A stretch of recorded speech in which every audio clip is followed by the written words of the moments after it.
The Democrats in elected office right now are doing something else other than just looking back. They're looking forward, and they have a new economic agenda called a better deal. What is it? Joining us now is Democratic Congresswoman Barbara Lee. She serves on the House Appropriations Committee, Democrat from California, of course. Good to have you with us this morning. Glad to be with you this morning. We'll talk about the politics in Schumer and what that means for your party. We will. But I want to know, what is the better deal? We've been pushing on the Democrats. What are you going to come up with? Where are your ideas? The headlines I get are this: create full-time jobs for 10 million Americans, crack down on big corporate mergers, lower prescription drug prices. How do you weave those three things together? Sure, and thank you very much, Chris. Later on today, this full agenda will be rolled out. But I can tell you, first, let me just speak to the process in terms of our leadership. Our communications team met with the majority of the members of our Democratic caucus, and we're a very diverse caucus, and got input into this agenda. And what they found through the meetings and discussions was that people really want to look at where Democrats stand in terms of economic security, in terms of good-paying jobs, in terms of health care. And so we have a variety of districts. We have suburban, rural, urban districts, and this message was discussed so that we could make sure that we could talk about what we stand for in all of our districts. But what's important is our agenda and what we do to make sure that people throughout the country, not just Democrats, but Republicans, Greens, Independents, know that we're fighting for them for economic security. Well, so you have the message, and there's no question. I mean, you know, I remember growing up, the Democratic Party was the blue-collar party, and that seems to have switched. Where the Republican Party is the blue-collar party, and the Democrats are the white-collar party. Do you agree with that assessment? No, I don't agree. When you look at our history in fighting for good-paying jobs and fighting for lifting people out of poverty, 47 million people living below the poverty line, working, the working poor, low-income individuals, the middle class, Democrats historically have fought to do that. True, but you don't feel that there's been a narrative shift in terms of how the parties are perceived? Well, that may be because of the headline sound bites. It may be because we haven't done a good enough job in really communicating our message and what we stand for and who we are and what we have done and will continue to do. And that's why we're rolling this out today, to make sure that the public understands that we're not only fighting for Democrats, we're fighting for the country. We're fighting for economic security, for jobs, for living wages, for health care. And they will see that we have been there all along, but we just haven't been able to break through in terms of the sound bites in the media. Any how when it comes to 10 million full-time jobs?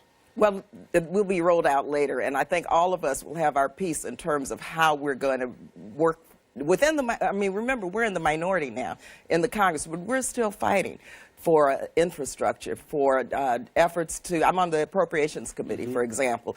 And let me tell you, we worked on the bills last week, and it's very clear that the Republicans stand for millionaires and billionaires, these huge cuts. Look at State Department cuts. They want to propose 30% in cuts, cutting workforce training, cutting apprenticeship programs. We're trying to make sure that the public understands we're there fighting to make sure they have the skills and the education necessary to compete in the global economy so they can have a better standard of living for their families. That's what everyone wants. Prescription drug prices. This is a huge thing for Democrats and Republicans. Everybody will agree the ACA needs fixes when you look at the individual markets. It often comes down to cost structure.